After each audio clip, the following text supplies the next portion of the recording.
Shalom, salam sejahtera bagi kita semua. Kembali berjumpa dengan saya di channel Penabur Benih. Kiranya kasih dan damai sejahtera boleh menyertai kita semua. Pada kesempatan kali ini kita akan kembali mendengarkan kesaksian Murtadin asal Aceh yang saat ini masih sedang hangat dibicarakan oleh banyak orang-orang yang di luar kepercayaan Kristus. Namun saudara yang dikasih Tuhan, ketika ia memilih percaya dan mengikut Kristus sekalipun banyak tantangan dan masalah yang terjadi dalam hidupnya, ia tetap berharap dan mengandalkan Tuhan Yesus dalam kehidupannya. Dan juga saudara yang dikasih Tuhan, ia juga pernah diusir, tetapi dia keluar dari kampung halamannya dan memilih untuk mencari tempat yang aman untuk menyelamatkan dirinya. Tetapi pertolongan dan kuasa Tuhan terus menyertai dia untuk memberitakan kabar baik kepada banyak orang, sehingga dia pun juga mau untuk menyerahkan diri, dibaptis, dan juga menjadi berkat bagi banyak orang.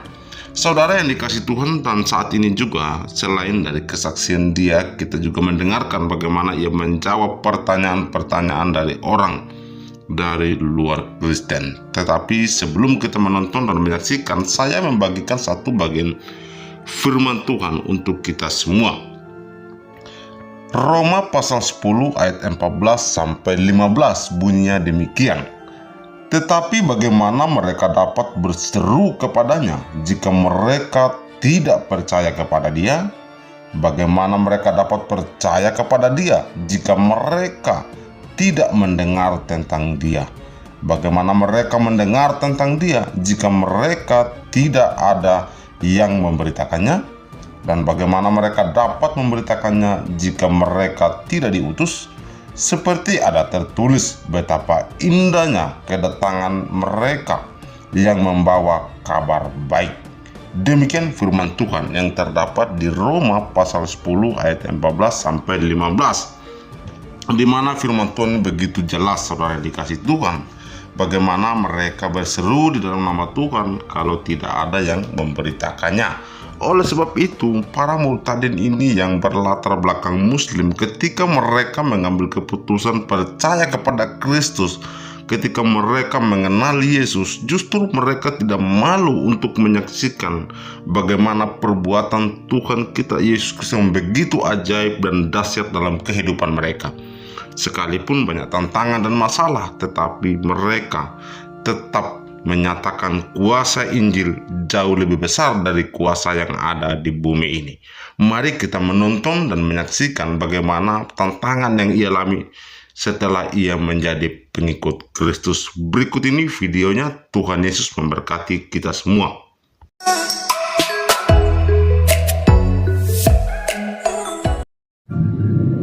Halo teman-teman, Shalom, selamat malam. Hari ini saya mau buka suara teman-teman, perihal tentang misionaris teman-teman. Beberapa video saya lihat di TikTok, ada yang mengatakan bahwa ada sekelompok orang misionaris datang ke Aceh ingin memurtadkan orang Aceh. Ya, hati-hati saudaraku, itu benar adanya, dan saya adalah korban dimurtadkan oleh seorang bapak-bapak. Keluarga saya nggak tahu nih kan. Nah, sekarang saya buka suara. Keluarga saya nggak tahu tuh di Aceh siapa yang memurtadkan saya masuk ke agama Kristen. Kali ini saya akan buka suara, biar keluarga saya yang di Aceh sana tahu siapa orangnya. Jadi teman-teman, saya didatangi seorang bapak-bapak, ya, yang tingginya sekitar hampir mencapai 2 meter. Orangnya putih, orangnya hidungnya mancung, ya, saya sebutkan ciri-cirinya. Lalu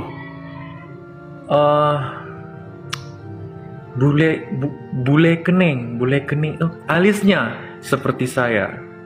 ya, tebal, ya. Kemudian brewok, ya, brewok orangnya datang kepada saya. Rambutnya pirang, ya, rambutnya pirang.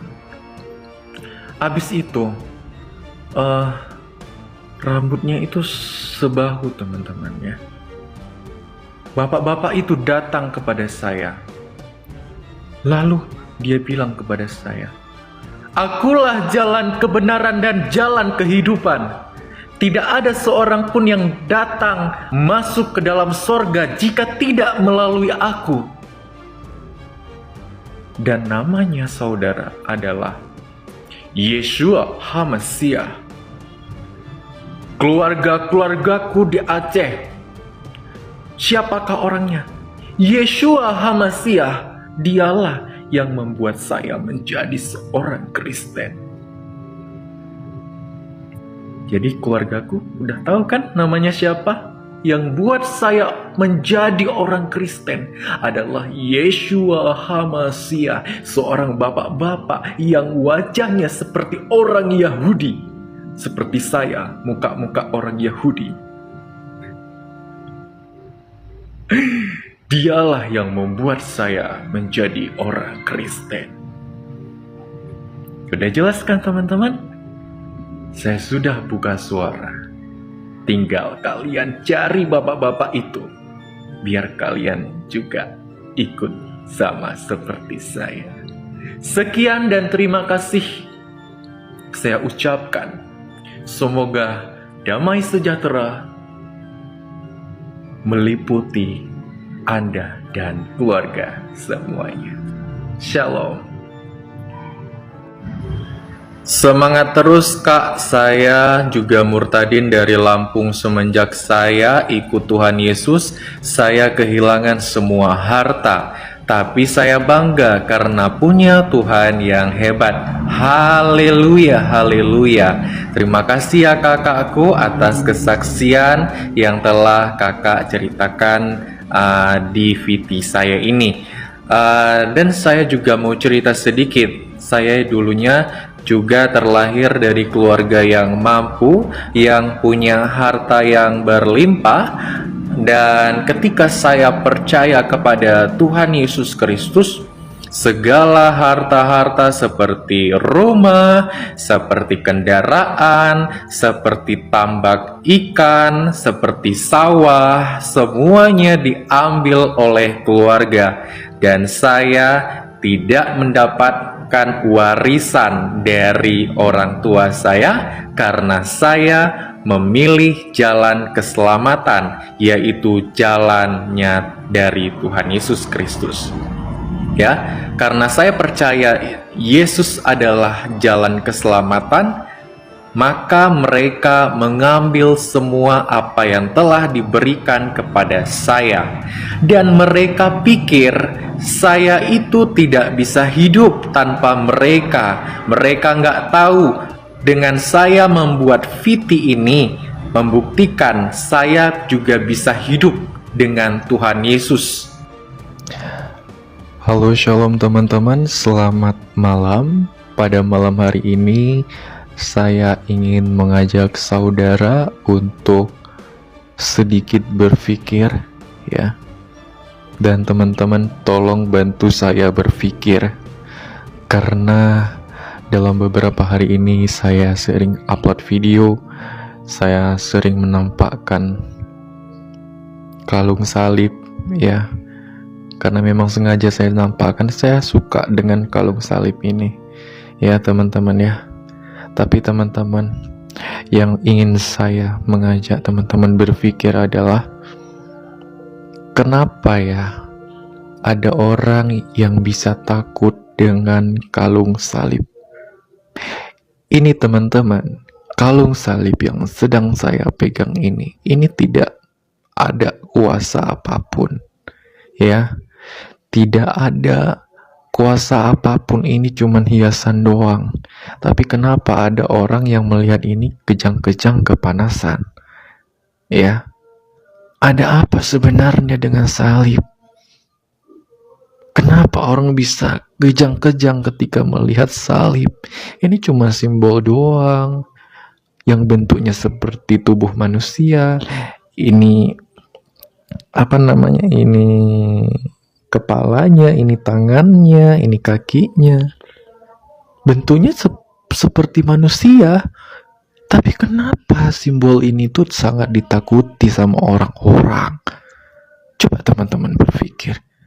Apa alasannya? Ada apa sebenarnya? Jadi, begitu ya teman-teman. Coba berpikir. Kalau sudah berpikir teman-teman, sudah menemukan jawabannya, silahkan komen di bawah ini. Terima kasih.